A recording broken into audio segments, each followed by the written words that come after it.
Pelo sinal da Santa Cruz, livrai-nos Deus, nosso Senhor, dos nossos inimigos. Em nome do Pai, do Filho e do Espírito Santo. Amém. Meu Senhor e meu Deus, creio firmemente que estás aqui, que me vês, que me ouves. Adoro-te com profunda reverência. Peço-te perdão dos meus pecados e graça para fazer com fruto esse tempo de oração. Minha Mãe Imaculada, São José, meu Pai e Senhor, meu anjo da guarda, intercedei por mim.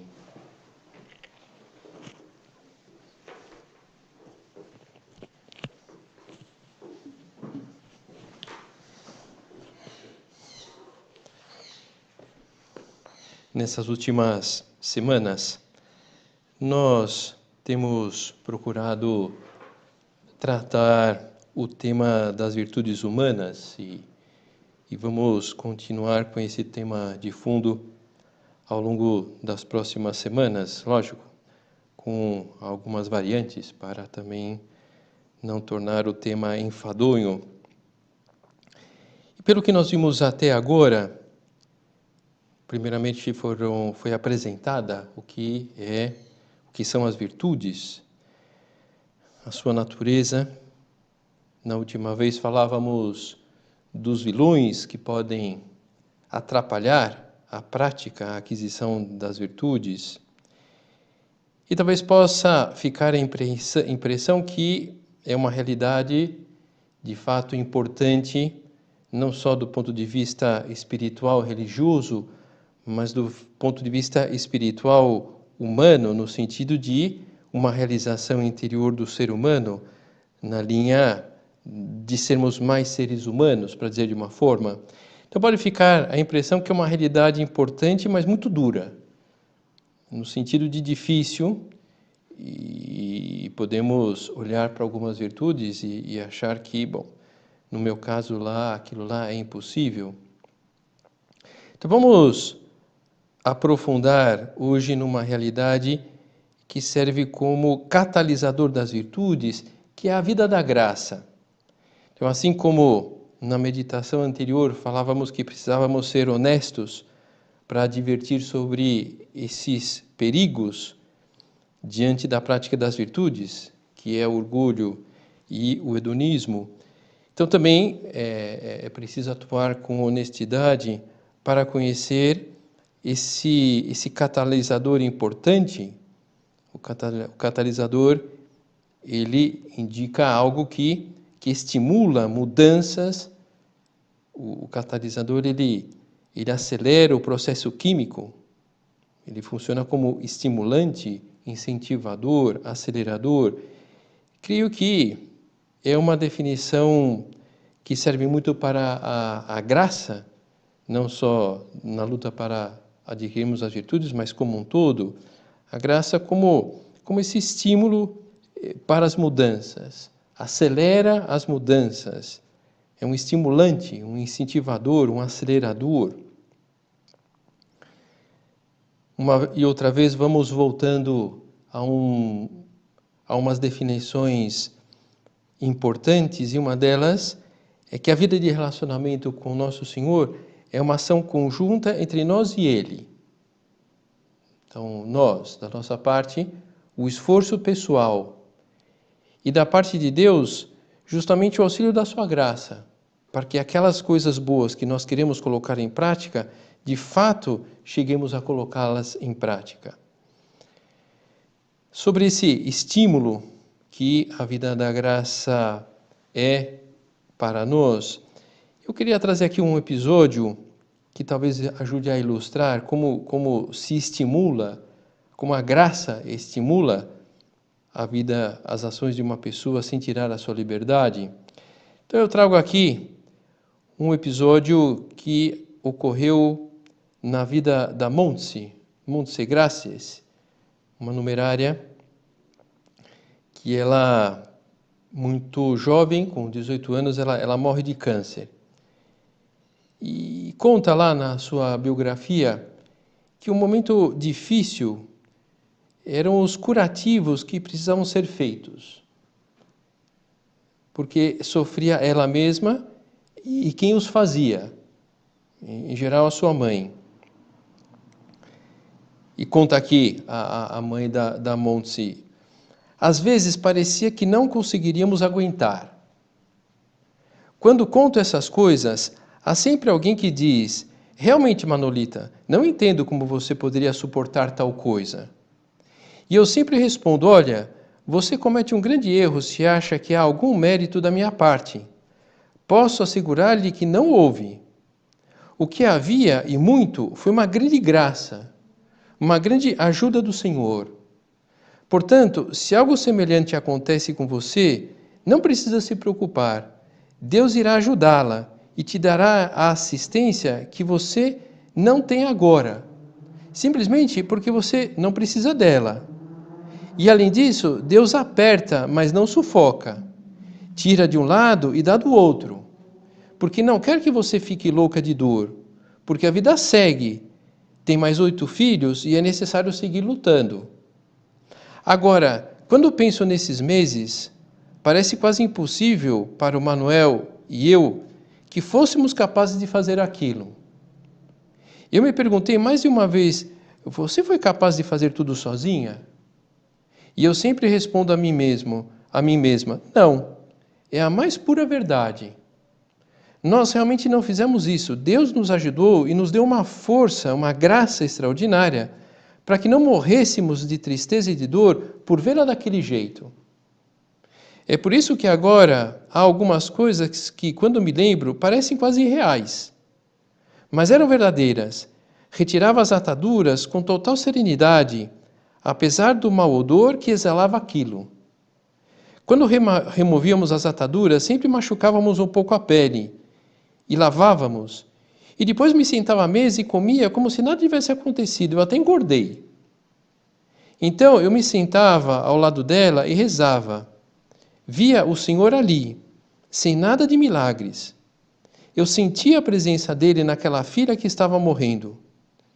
E quando não aguentava mais e estava prestes a chorar, eu saía para a rua, ou ia a uma igreja próxima e me acalmava. E então, com mais calma, eu voltava para casa, porque em casa eu não podia ficar chorando. Bonito, né? Essa descrição da mãe, da Montse Graces, de onde ela tirava uma força que ela tinha consciência que ela não tinha. E do mesmo lugar, para dizer de uma forma, que ela tirou forças para levar em frente o cuidado da filha, nessa situação assim tão ingrata, nós tiraremos forças para exercitar as virtudes humanas. A graça.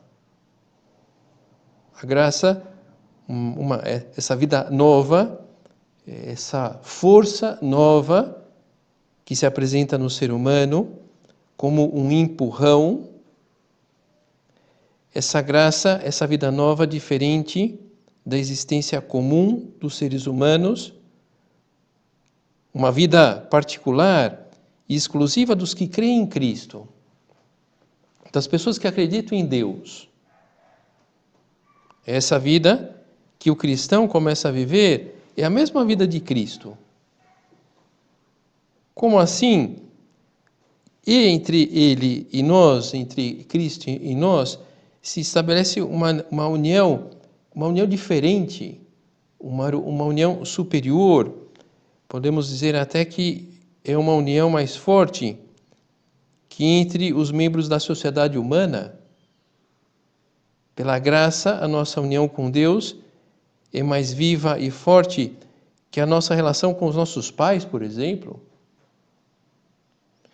E essa união tão profunda que ela transforma, ela tem a capacidade de transformar radicalmente a nossa existência, tornando possível que a vida de Deus se desenvolva em nós como algo próprio.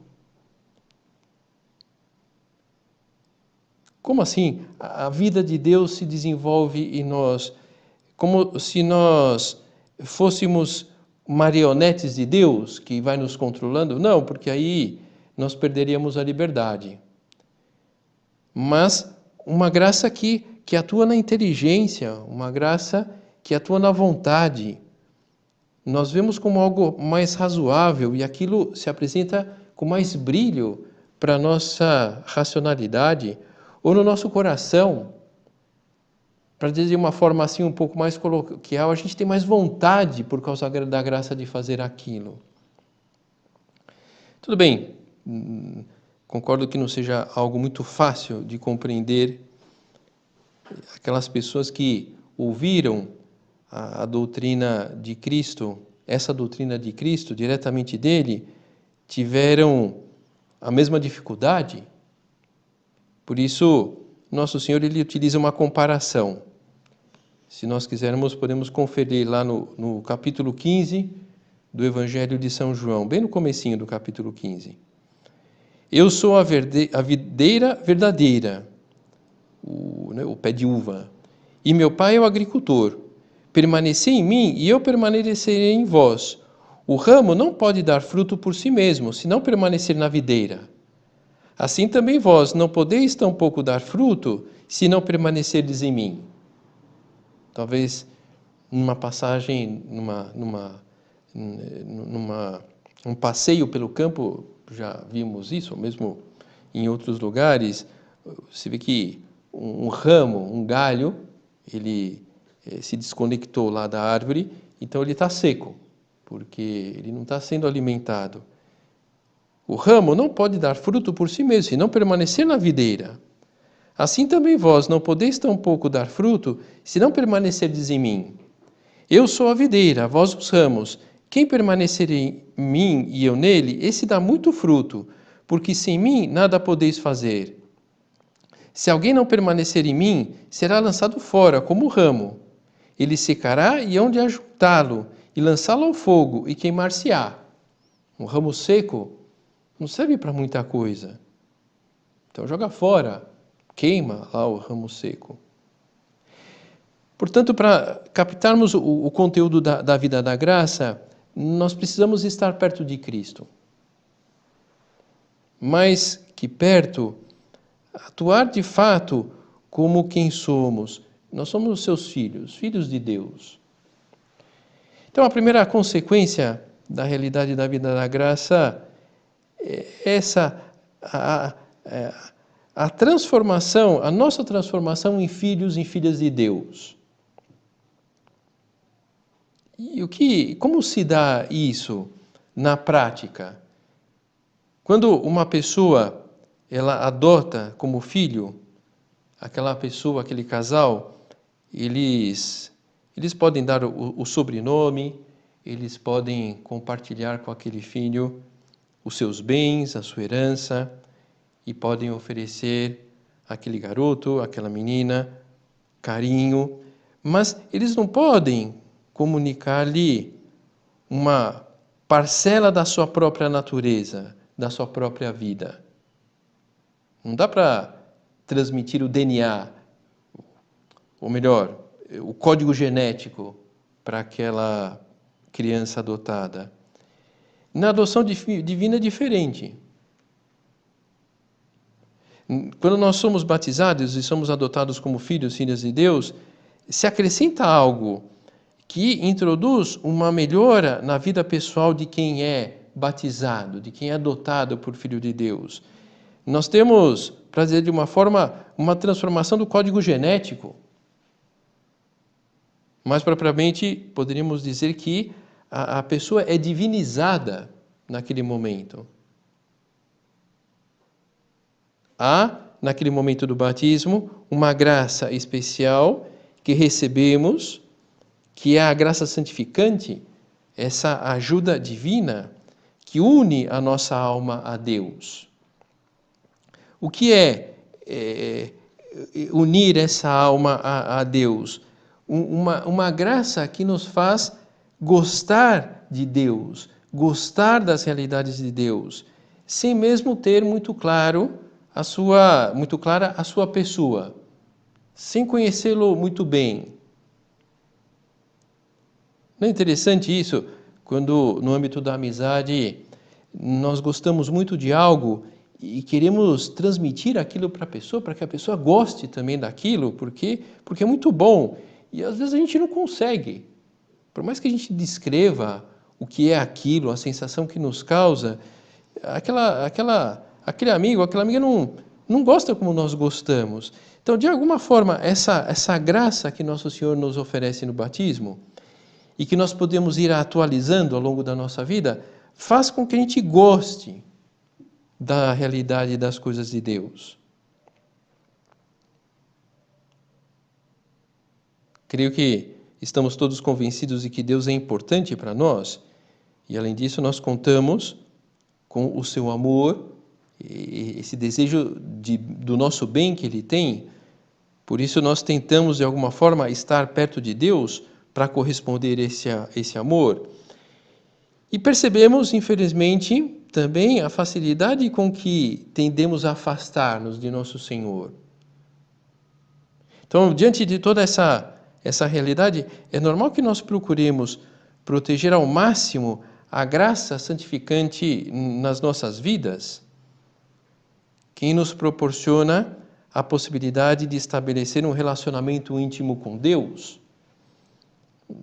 Talvez, enfim, o exemplo não seja tão acertado, mas quando a gente vai comer um chocolate, quando éramos crianças ou não tão crianças, e é um chocolate muito bom, a gente quer que aquele sabor permaneça, então nós deixamos meio que derreter na boca. Então, diante dessa realidade da ajuda de Deus, proteger essa ação da graça em nós, para que essa graça ela não esvaneça, para que ela não vá embora. E não vai, lógico que não vai. Nós é que mandamos essa graça embora, esse é o problema. A graça santificante não é um dom passageiro, como um impulso que nos move a praticar uma ação boa ou omitir algo ruim. Na verdade, uma disposição de fundo, uma disposição estável, permanente, que somente perdemos ao cometer um pecado mortal. E essa disposição estável e permanente, talvez lembremos da meditação sobre as virtudes, é algo que está na natureza das virtudes também. Se nós temos o desejo de fazer algo bom e cultivar atos concretos para chegar ao hábito daquela virtude, e se a graça nos dispõe estavelmente na prática do bem, nós vamos entendendo como há uma sintonia grande entre a graça e as virtudes. Portanto, se a gente perde, por nossa culpa, essa graça santificante, nós podemos recuperar depois pedindo perdão na confissão. Agora, durante a pandemia, e só nesses momentos, pedimos perdão diretamente ao nosso Senhor. Mas recuperar logo essa disposição estável para que a gente possa permanecer na prática daquela virtude que nós vemos necessária para a nossa vida. Portanto, a graça é isso, né? Um impulso que nos dispõe à prática de coisas boas. E não podemos confundir a graça como uma espécie assim de anestesia. Pela ação da graça, eu já não tenho mais dificuldade alguma, nada mais me custa. Não, a vida da graça não é a anestesia. Como a mãe lá da Monte, que nós vimos no início, lhe custava fazer os curativos, mas percebia uma força, um impulso que não era propriamente dela para conseguir aquilo. Para uma pessoa em estado de graça, as contrariedades, as dificuldades custam como sempre custaram. E qual a diferença? Nós sentimos maiores disposições para enfrentar as dificuldades, sobretudo aquelas relacionadas com o colocar em prática os mandamentos que Deus nos deixou. Me vem à cabeça agora uma história de um rapaz que um dia ele se apresentou na porta de um dos centros da obra, de uma das casas do Opus Dei, e tocou lá a campainha. Foi lá uma pessoa atender e ele se apresentou: olha, eu sou fulano e estou aqui porque eu queria conhecer o Opus Dei. Aquela pessoa que atendeu ficou lá contente e ao mesmo tempo surpreso lá com a visita, e se apresentaram e aquela pessoa lá que atendeu a porta perguntou: mas quem te trouxe, quem te indicou aqui? E ele falou: olha, foi a graça. Poxa, né? Interessante, né? E foram lá, conhecendo lá a casa, as atividades, e o rapaz lá que foi vendo, conhecendo o centro, você vê que algumas coisas ele já sabia, e aí aquela pessoa que o atendeu: poxa, mas como você sabe dessas atividades aqui? Bom, a graça. Caramba, né? Esse homem tem uma vida espiritual profunda. Bom, e mais umas outras perguntas, e a graça para lá, a graça para cá, até que numa das perguntas e respostas ficou claro que a graça era a namorada dele, se chamava a Graça. Então, o que tem a ver com a nossa história aqui, né? É que a Graça, a namorada dele, no caso, explicou, falou, mas ele teve que ir lá, né? Ele teve que colocar o seu esforço. Então, mutatis mutandis, a graça santificante é um estímulo parecido com esse. Não é, insisto, não é uma anestesia que eu vou fazer aquilo lá meio que no automático. Nós sentimos maiores disposições para enfrentar as dificuldades, sobretudo aquelas relacionadas com o colocar em prática os mandamentos que Deus nos deixou. E como isso se dá? A graça santificante concede-nos uma espécie de armadura para a luta espiritual, por exemplo. Os pensamentos, as nossas ações, os desejos. À medida que vamos aprendendo a lidar com a ação da graça, nós percebemos como estão mais sob controle, como estão mais dirigidos a procurar o que agrada a Deus e não tanto a nossa satisfação pessoal. E viveremos assim a vida de verdadeiros cristãos, aquelas pessoas conhecidas não simplesmente por admirarem a vida de Cristo, mas por lutarem, por reproduzirem em cada uma das suas ações os ensinamentos de nosso Senhor. E a consequência de tudo isso, de viver a vida da graça, que a vida de Jesus se fará presente nas nossas vidas. Através das nossas ações, do nosso empenho por dar bom exemplo, as pessoas verão vestígios de Cristo em nós, não somente pessoas educadas, pessoas decentes. E por isso se sentirão animadas a seguirem nosso Senhor, porque veem que é bom aquele estilo de vida. E isso nada mais é do que a santidade. Sermos parecidas com Cristo. Portanto, é um tema importante nesse âmbito da prática das virtudes, para ficar claro que Nosso Senhor não nos pede impossíveis, mas que nós lutemos. E se algo se apresenta, algo bom se apresenta como impossível para nós, saber que Nosso Senhor vai dar as graças necessárias para levarmos aquilo em frente. Mas isso da prática das virtudes, todo o tema da vida cristã, olha, eu ainda acho muito exigente. Eu acho que é muito duro viver tudo isso, viver lá os mandamentos. Talvez valesse a pena olhar para um acontecimento presenciado pelo próprio Jesus. Então vamos forçar um pouco a imaginação para entrar na cena. Isso está lá no capítulo 6 do Evangelho de São Lucas. Em outro dia de sábado, Jesus entrou na sinagoga e ensinava. Achava-se ali um homem que tinha a mão direita seca. Podemos dizer a mão atrofiada, talvez por um problema de nascença. Ora, os escribas e os fariseus observavam Jesus para ver se ele curaria no dia de sábado. Eles teriam então pretexto para acusá-lo. Mas Jesus conhecia os pensamentos deles. Jesus é Deus, então sabia o que eles estavam pensando. E disse ao homem que tinha a mão seca: levanta-te e põe em pé, aqui no meio. Ele se levantou e ficou em pé. Até aí tudo bem, aquele homem ele tinha um problema na mão, não tinha um problema nas pernas ou nos pés. E aí que vem a cena espetacular. Disse-lhe Jesus: pergunto-vos se no sábado é permitido fazer o bem ou o mal, salvar a vida ou deixá-la perecer. E relanceando os olhos sobre todos, disse ao homem: estende tua mão. Ele a estendeu e foi-lhe restabelecida a mão. Então Jesus pede o impossível para aquele homem. Parece até um pouco estranho o pedido que faz Jesus ao homem, com a mão lá atrofiada, porque pede justamente o que não podia fazer. E aquele homem provavelmente já conhecia a fama de Jesus, embora se sentisse sem forças, confia em Cristo, faz o máximo que pode para esticar o braço e consegue, e é curado.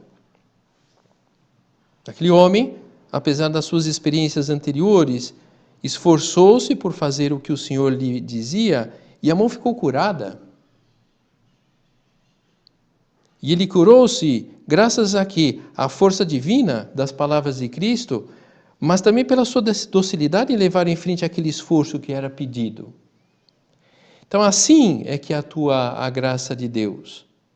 Perante defeitos que nos parecem insuperáveis, perante ações que nunca vamos conseguir, parece que nunca vamos conseguir ser constantes para chegar a consolidar uma virtude, perante metas de melhora pessoal que se apresentam excessivamente ambiciosas, o Senhor pede muitas vezes essa mesma atitude, confiança nele manifestada em fazer o que está ao nosso alcance. Nós somos preguiçosos, por exemplo. Olha, com a graça de Deus nós melhoraremos, vamos pedir isso, mas é preciso o esforço da nossa parte. Assim como aquele homem fez o esforço para esticar a mão, assim como aquele rapaz teve que fazer um esforço para conhecer lá o centro da obra, nós queremos vencer a preguiça, nós vamos rezar e fazer um esforço para pular da cama assim que o despertador toca. E vamos fazer um esforço para estudar mesmo sem vontade. E vamos prestar atenção na aula, mesmo que seja muito chata, e contar com a graça de Deus. Nós percebemos uma tendência ao egoísmo. Lógico que com a graça de Deus nós avançaremos e conseguiremos pensar mais nos outros, mas é preciso falar mais das coisas dos outros e menos das nossas. Diante de um plano, é preciso procurar o que gostam os outros e não só o que nós apreciamos. E o namoro está lá um pouco desordenado. Com a graça de Deus é possível amar muito e querer muito e, ao mesmo tempo, conservar um clima de pureza. E para isso é preciso exigência. Para isso é preciso não ceder naqueles pontos que já se sabe que desviam do caminho do namoro cristão. Se não nos faltar empenho, a graça realizará maravilhas com esses esforços que parecem valer pouco. Agora, só o esforço pessoal é complicado. Assim também como só a graça, não conseguiremos chegar àquilo, porque Nosso Senhor, Ele oferece a graça e conta com esse esforço pessoal. As virtudes, as qualidades humanas, elas se desenvolvem nas situações do dia a dia. E a santidade é cultivada pela fidelidade em ações que por si mesmas seriam irrelevantes se não estivessem continuamente vivificadas pela graça. Cada dia um pouco mais, comenta São José Maria, como se tratasse de talhar uma pedra ou uma madeira. É preciso ir limando asperezas, tirando defeitos da nossa vida pessoal, com espírito de penitência, com pequenas mortificações. Depois, Jesus Cristo vai completando o que falta, por essa ação da graça. Por isso, se diz que Deus, quem realmente realiza a obra da santidade, a nossa melhora pessoal, quem move as almas, mas contando com a nossa colaboração. Assim como contou com a colaboração daquele homem. Se aquele homem tivesse pensado, poxa vida, né? Faz 15, 20, 30 anos que eu tenho essa mão atrofiada. Ele está me falando para este cara justamente o que eu não posso. Se ele tivesse ficado na sua teimosia ou no seu modo de ver as coisas, não teria dado para fazer um milagre. Contando com o muito que nosso Senhor faz e o que é pequeno da nossa parte, por aí nós vamos levar a nossa luta. Nossas ações ridículas, pequenas, poderão influenciar decisivamente o andamento do projeto que Deus tem para cada um de nós. Ele quer enviar a sua graça, Ele quer ajudar-nos, mas conta com a nossa cooperação pessoal. Uma cooperação, uma disposição habitual da nossa parte, que se torna realidade no dia a dia, no minuto a minuto, e não nos grandes momentos, não naqueles momentos onde Nosso Senhor conta com a nossa reação heroica. Olha, se não tiver essa atitude heroica nas pequenas coisas do dia a dia, nós não teremos forças para viver a heroicidade no grande. Talvez já tenhamos ouvido falar nos mártires, esses homens, essas mulheres que deram a vida para Deus. Não dá para imaginar um homem, uma mulher que habitualmente fosse preguiçoso, egoísta e tivesse envolvido na luxúria e de repente, no momento do martírio, tem uma reação espetacular. Talvez um ou outro caso, mas na maioria dos casos eram pessoas que foram fiéis a Deus, nesse desejo de amar a Deus, no pequeno, no dia a dia, no pouco. Então, cooperação da nossa parte. Em primeiro lugar, rezar. Manter o firme propósito de não deixar de rezar, porque a entrega, a obediência, a mansidão do cristão nascem do amor e para o amor se orientam. E o amor leva à vida de relação, à conversa assídua, à amizade. A vida cristã requer um diálogo constante com Deus. Se a gente não reza, essa sintonia com Deus, como diz no âmbito corporativo, não vai virar, não vai acontecer. Não por culpa de Deus, mas por culpa nossa. Não estamos nos abrindo a que Deus faça. Por isso, cooperação da nossa parte, quando nós cultivamos um generoso espírito de sacrifício, sobretudo nos momentos mais custosos. Espírito de sacrifício, porque na vida de Cristo o Calvário precedeu a ressurreição e o Pentecostes. E esse mesmo processo se deve reproduzir na vida de cada cristão. Sacrifício, como nós estamos falando no tema das virtudes, o sacrifício dirigido para a realização daqueles atos que constituirão aquela virtude consolidada. E um sacrifício, muitas vezes, de recomeçar quando, por algum momento, por algum motivo, nós paramos com aquelas ações, com aqueles atos. E o esforço por estarmos unidos a Deus, contando com as suas graças nas batalhas da vida diária, esse esforço nos ajudará a aceitar as contrariedades, grandes ou pequenas, de cada dia, com mais serenidade, com maiores desejos de enfrentá-las, de resolvê-las, não porque nós estamos envolvidos pela graça, que é uma anestesia. Não, insisto. Estaremos envolvidos pela graça que nos que nos estimula a reagir perante aquelas solicitações. Vamos terminando a nossa conversa aqui com Deus, com a sua graça e com a proteção de Santa Maria. Não nos cansaremos de lutar em todos os momentos e circunstâncias da nossa vida por sermos parecidos a Jesus Cristo, justamente através das virtudes que vamos lutando por adquirir.